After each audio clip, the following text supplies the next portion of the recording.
47장에서는 이 애굽에 도착한 야곱과 그의 가족들이 요셉의 인도를 따라 애굽의 최고 권력자인 바로 왕을 만나게 되는 장면으로 또한 나오고 있습니다. 바로는 그들의 생업을 물었고 미리 요셉의 언지대로 이 형제들은 목축업에 종사한다라고 대답합니다. 그래서 바로는 그들에게 가장 좋은 땅이었던 고센 땅을 주었습니다. 또 유능한 자들에게는 바로의 이 왕실의 가축을 맡겨서 또 이 돌보게 관리하게 했습니다. 또한 요셉은 바로 앞으로 아버지 야곱을 이끌고 나아갑니다. 그리고 여기 특별한 점이 있는데 야곱이 바로를 축복했던 것이죠. 마치 제사장 멜기세덱이 아브라함을 축복한 것처럼 야곱 역시 바로 왕을 축복해주고 있습니다. 성경은 이 멜기세덱에 대해서 해석하면서 높은 자가 낮은 자를 위해 축복을 해주는 것이 이 원리라고 설명하고 있습니다. 말하자면 지금 야곱은 높은 자의 위치에 있고 낮은 자, 즉 바로 왕에게 축복하는 것입니다.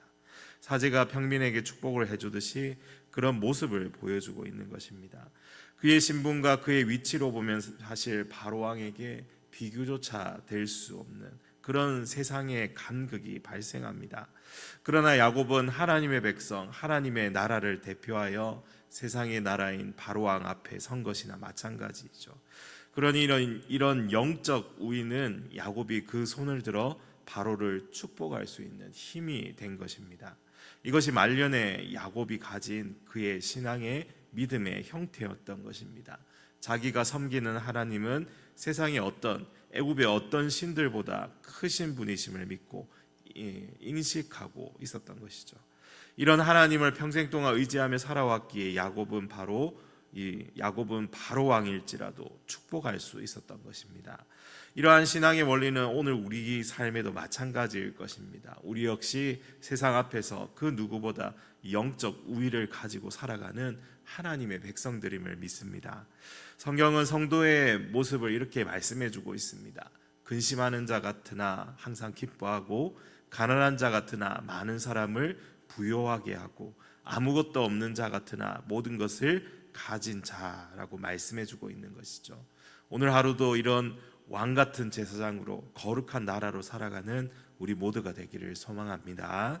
이것이 오늘 본문 앞에 나오는 중요한 부분이기에 잠시 짚고 넘어가게 되었습니다. 그 후에 오늘 본문인 13절에서는 계속되는 기근에 대해서 다시 관심을 집중하고 있습니다. 13절에 기근이 더욱 심하여졌다라고 말씀하고 있죠.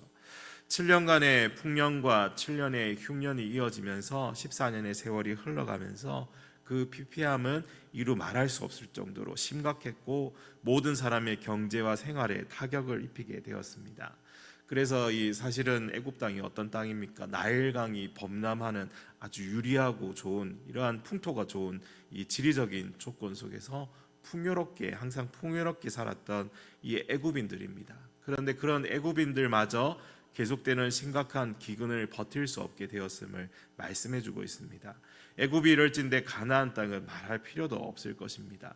이런 가운데 14절에 요셉의 정책을 통해서 모든 이 부와 권세가 이 애굽이라는 국가로 집중되고 있음을 또한 우리에게 알려주고 있습니다. 15절에는 애굽 땅과 가나안 땅에 더 이상 양식을 살 수 있는 돈이 없다고 합니다. 다 떨어진 것이죠.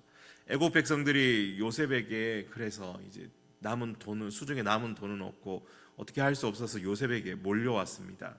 그리고 요셉에게 사정하죠. 우리에게 먹을 것을 주십시오. 어찌 주 앞에서 죽으리까? 이 사람들이 요셉에게 온 이유는 아직 요셉의 창고는 건재했기 때문입니다. 그들은 이대로 굶어 죽을 수는 없기에 요셉을 만나 돈 대신에 그들의 가축으로 곡식을 대신 사가게 됩니다. 요셉은 말과 양떼와 소떼와 나귀를 받고 먹을 것으로 바꿔주고 한 해를 더 먹고 살 수 있게 도와주었습니다. 그런데 그 다음에도 기근은 계속되고 있죠. 더 이상 이 가축도 남아있지 않고 이제 오직 그들의 몸과 토지만 남게 되었던 것입니다.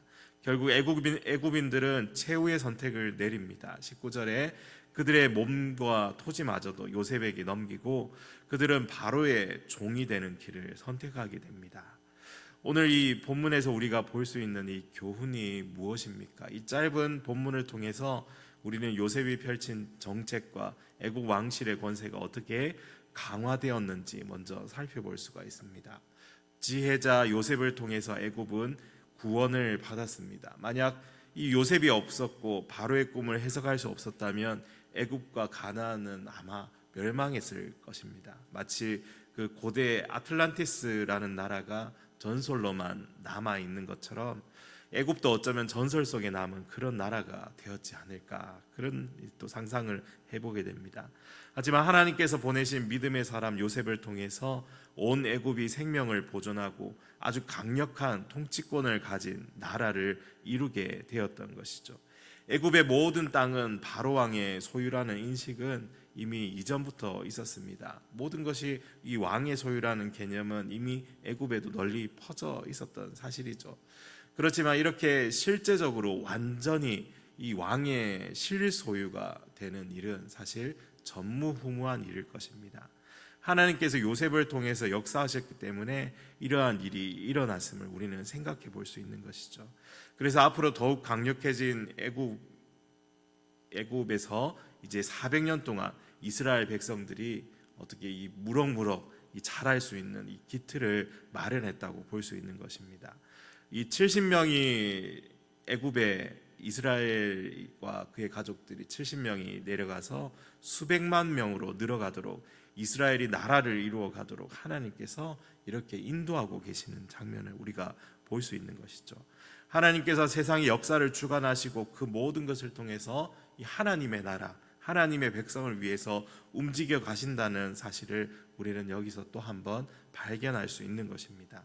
이렇게 하나님의 섭리와 경륜 속에서 한 개인에 불과한 요셉이 역사를 이끌고 가는 하나님의 도구로 쓰임 받았음을 우리는 또한 생각해 볼 수 있는 것입니다.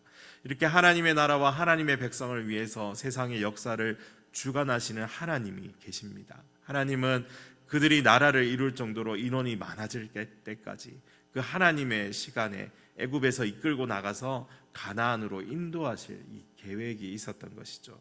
사랑하는 성도 여러분, 우리 인생에도 하나님의 이런 놀라운 계획과 섭리와 경륜이 역사하고 있음을 믿습니다.